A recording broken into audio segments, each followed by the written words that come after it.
KSC Present.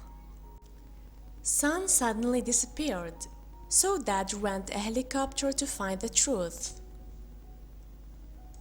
There's nothing like the relationship between father and son.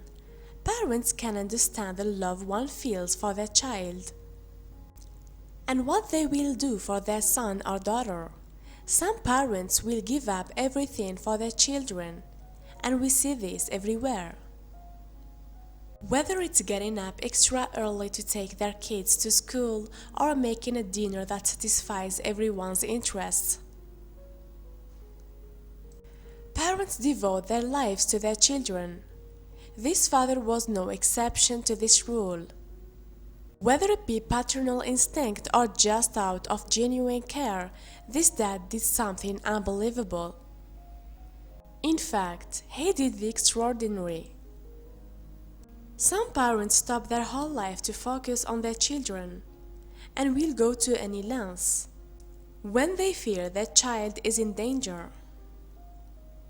Tony Lethbridge, a father from Australia, did exactly that on January 2018 when he learned his son was missing.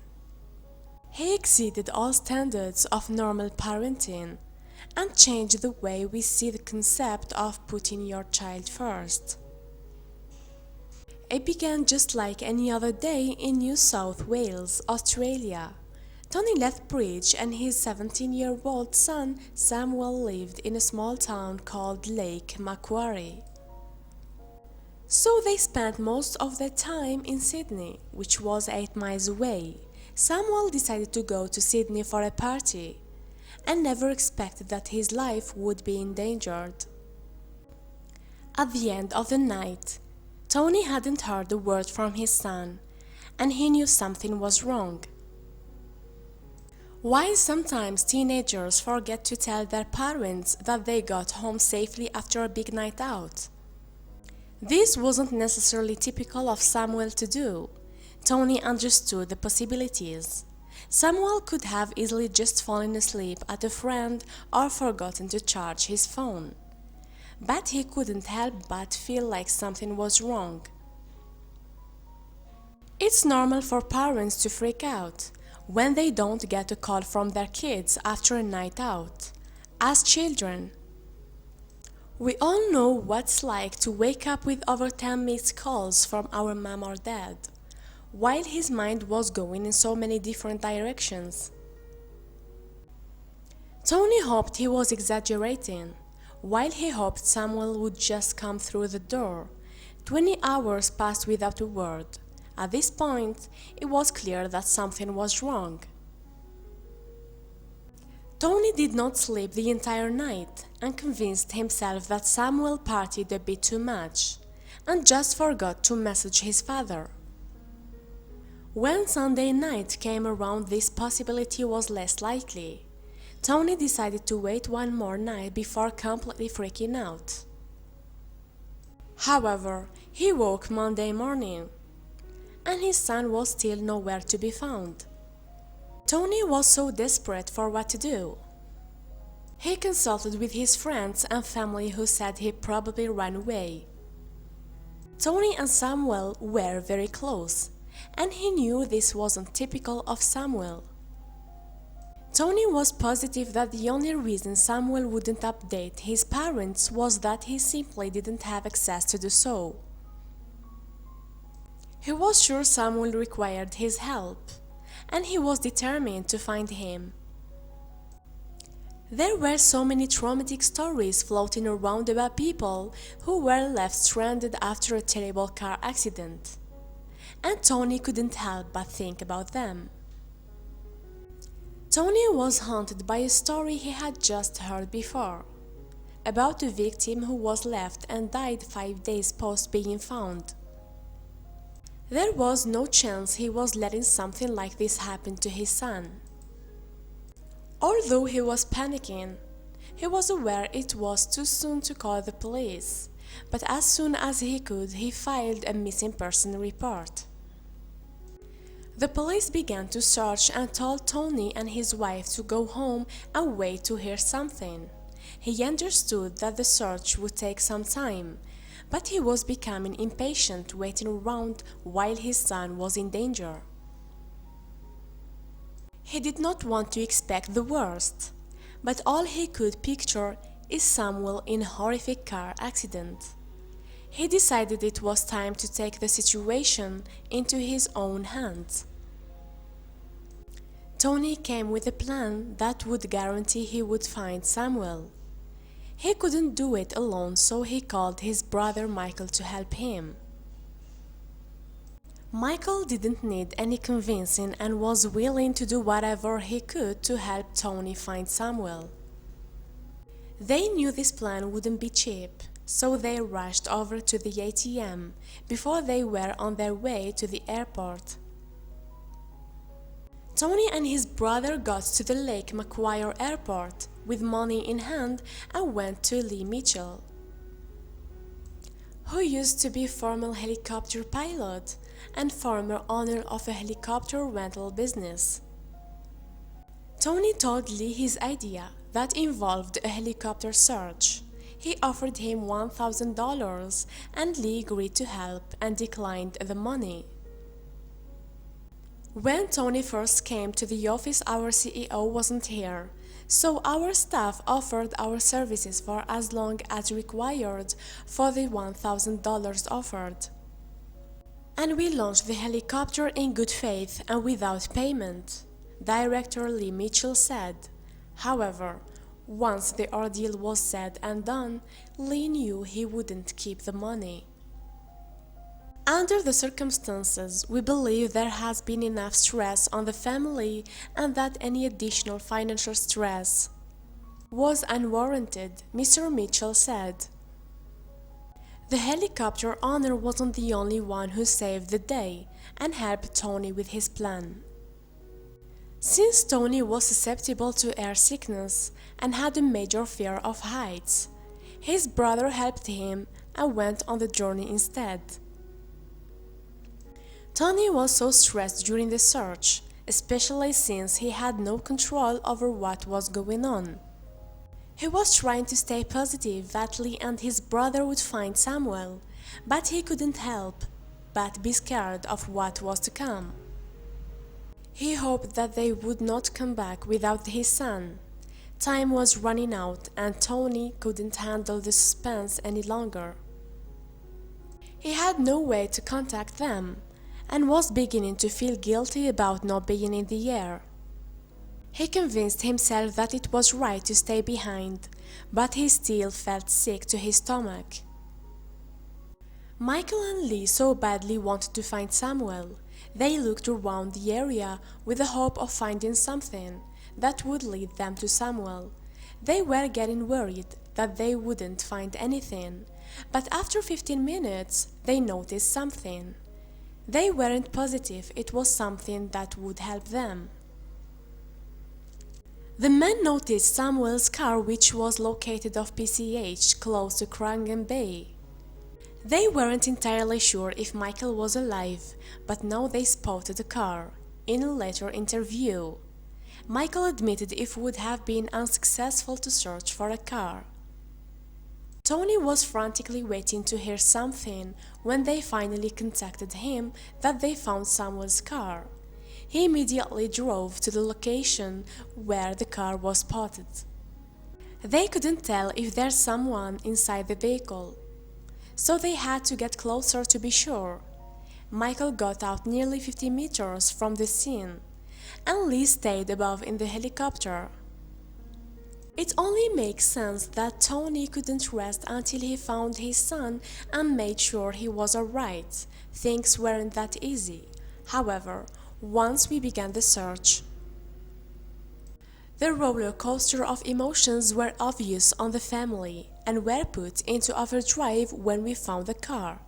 Mr. Mitchell explained once the car was found, the real stress began. Michael was getting closer to Samuel's car when he started to get nervous to find the result. He started shouting his nephew's name, but heard no response. At that point, he was terrified at what he may find. He noticed Samuel's head slightly move, and he felt completely relieved. He called Tony to tell him his son was alive, and he went to check if Samuel was okay. Tony was pleased that Samuel was still breathing, but that didn't mean they were completely in the clear. He was in bad condition given he was in an accident that landed his car 20 yards off the road. Samuel was in critical condition with severe dehydration, fatal injuries, and a severe thigh bone fracture that stuck out of his skin. It was clear he needed to see a doctor right away. Lee took part in the joy Tony and Michael felt when the car was discovered, even more so when they found Sam breathing. Obviously, we were ecstatic when the signal from the ground was indicated that Sam was still alive. Even though we were unaware of his condition, we have been very lucky to be able to help this family in their time of need, and are looking forward to meeting Sam once he is well enough. Samuel made a subtle head movement that showed a positive sign right away, and it was clear that it would be a challenge taking Samuel from the car. They cut the car to pull him out, but they did it successfully. After the emergency team removed Samuel, they brought him to John Hunter Hospital, where they stabilized him and sent him to intensive care for his surgeries. With everything he went through, it was clear it would not be an easy journey to recovery, but overall, he was going to be okay. Tony spoke to a news outlet shortly after the discovery of his son. He updated them that Sam was released from intensive care and that his condition was slowly improving. He'd had surgery on his arm that was successful. Next, he had to get surgery on his injured leg. We recognize that the family will have many medical expenses in the future and wanted to contribute where we can, Lee continued. It's so comforting to know that there are people out there who genuinely care about others and their well-being. It truly gives us hope. Of course, no amount of money could compare to Sam being found alive. We're sure the entire situation was more than stressful for the boy's father. After Samuel was brought him safely, Tony knew he had something that he needed to do. To begin with, he and his wife told Lee Mitchell to give him the $1,000 for finding their son, although he initially refused the money. Tony insisted now that he found his son. Despite his efforts, Lee refused the money and explained how happy he was that the mission worked out. He even admitted that the family would have many expenses to come and he wanted to help in any way that he could. This plan could not have been as successful if it hadn't been for Tony, Michael, and Lee, who worked together beautifully. As Samuel was recovering, his sister Megan posted a Facebook tribute to the helicopter company expressing her gratitude. She wrote, "Just wanted to let everyone know as if Skyline Aviation hasn't done enough for my brother and family. They have refunded the $1,000 to my family for the flight to find my brother," she said. "It's hard to believe that there are still some wonderful people in this world. I thank you again from the bottom of my heart." After reading this story, I'm sure that many have wondered how it's possible Samuel's father knew where to find him. I don't believe many would have come up with the idea of renting a helicopter, but Samuel's dad did. And there is a reason behind every act, so for some reason, Samuel's father had a hunch that his son might be injured or in trouble in the middle of nowhere. Why would the father decide to rent a helicopter and search the area where they found his son? Well, as it turns out, Amid all the uncertainty, stress, and worries, a bulb lit up in Tony's head. When he remembered that there had been a crash in that area and that the victim was found dead 5 days after, I was not going to let that happen, Tony pledged. After being trapped for 30 hours in a crashed car, Sam was rescued by his father who rented an helicopter to find him. He was immediately taken to the hospital after the paramedics arrived and saw how gravely injured he was. One of the injuries he suffered from was a bone sticking out of his thigh, which is one of the facts indicating that the car crash must have been very bad. After going through something as traumatic as a car accident, it only makes sense for someone to have something serious to say afterward. They've had some time to ponder and think deeply about their life. Samuel was trapped for about 30 hours in that car, so clearly he had a lot on his mind. Samuel's first words to his father were, "I'd love a drink." They were the only words he spoke. Mr. Lethbridge said. Samuel's dad described him as a good, tough, and very fit kid. In fact, he plays for Belmont Swansea Football Club at a local under-19s soccer competition. Additionally, Sam had just started an electrical apprenticeship days earlier, but obviously that would have to be put on hold until he recovers. "He spoke to me when I got down to the car," Mr. Lethbridge said. "I grabbed him and I said, 'Mate, Dad's got you.'" Naturally, Sam lost consciousness after being trapped for so long in a car with all those injuries. Once his injuries were taken care of and Sam was stable, he regained consciousness but still could not move from the bed. The first time he managed to walk or even move was only after 3 weeks of being in the hospital. But again, he was so lucky that his father found him. When he did, Sam could only walk 3 weeks after having been strapped in a bed for over 3 weeks. At the same time, he began talking and saying a few words. 3 weeks since the accident occurred, and yet no one spoke about it with Sam. He had not been told yet about the lengths that his father went to save his son pay $1,000 to be able to do area research. It's normal that after being on an accident one doesn't recall exactly what happened or how he or she ended up in the hospital. But after having a near-death experience, one can become very easily overwhelmed, stressed, and panic. None of these factors, emotions, are optimal when one has just been in an accident. The most important thing is to not pressure or stress the patient and just let them recover fully without any worries in their minds. As the greatest father that Tony proved to be and the good care that the doctors took of Sam, they all denied him access to his phone or any other device with access to the internet so that would not see the news reports and what was being said about the accident. The last thing that Sam needed after his close encounter with death was to feel overwhelmed or suffocated.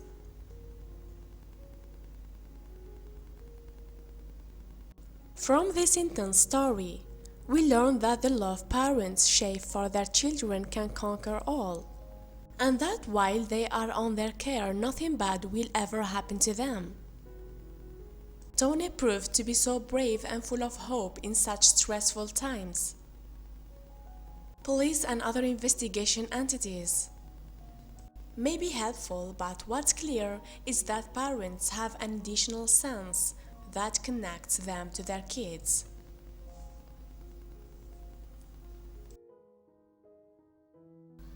Thank you for watching, and don't forget to subscribe.